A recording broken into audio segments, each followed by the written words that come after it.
The next step that most crochet patterns have you start with is called a chain stitch, and it's abbreviated as CH.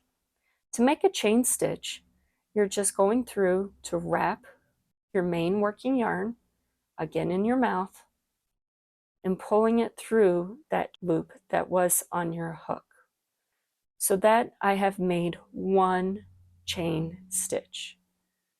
I do that again, and that's 2. And you can keep doing that until the desired number of stitches that your pattern calls for. When you count stitches, you do not count the one that is on your hook, only the ones that are off.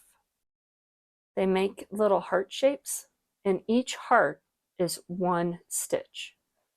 So we can count 1, 2, 3, 4, 5, 6 of those stitches.